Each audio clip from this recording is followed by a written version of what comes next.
What is up guys, it's Mr. Fantastic here and we have our first look at the Samsung Galaxy A52 as well as its box, and its main specs are pretty much confirmed, and we have got these photos via Abdul Qadir.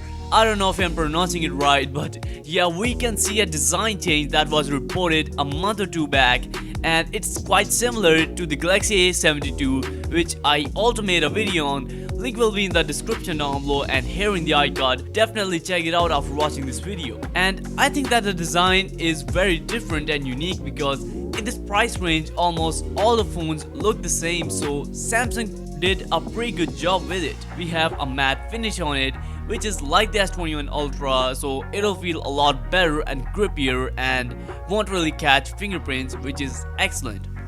It is made out of plastic, however, the frame of it may be made out of aluminum. That's what I heard a while back. It may or may not happen.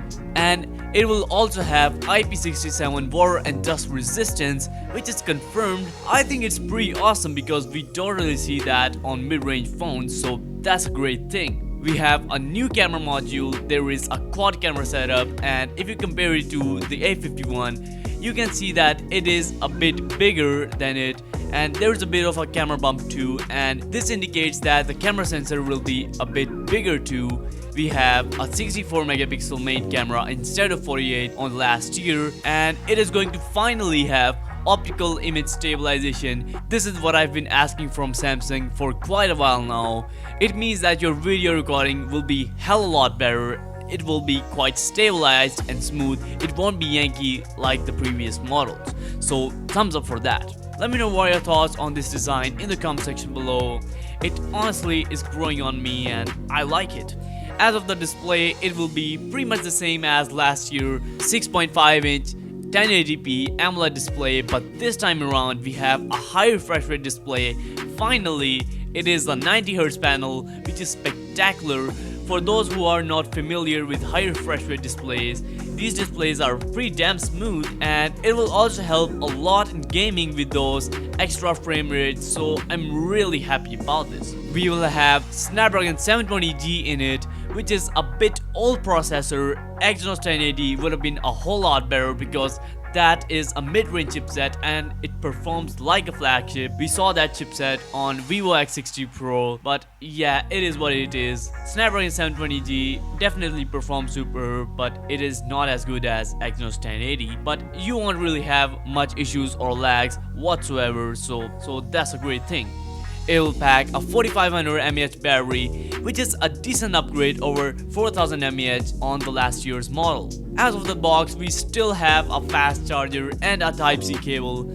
I don't know if it's 15 watt or 25 watt, but yeah, it's a fast charger. Unfortunately, we don't have earphones inside of it, which is kind of a bummer. Though we still have a clear case, so thumbs up for that. And it is going to cost around 349 euros or $400 US, which is a very competitive price range, and I think it will sell incredibly well. It is a really solid deal and an absolute bang for the buck in my opinion. As of the Galaxy A52, we also have the official spec sheet leak of it. The design of it is pretty unique too. It definitely does have a character to it.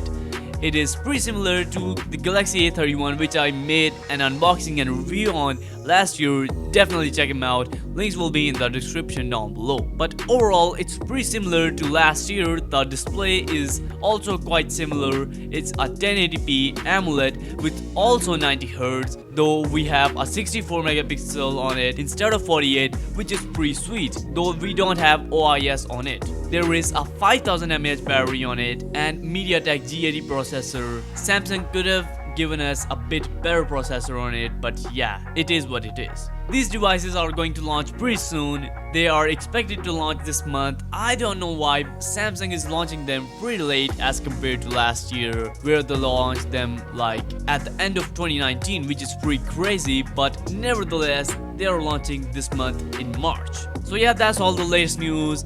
I'm very excited for these new devices. I can't wait to try them out.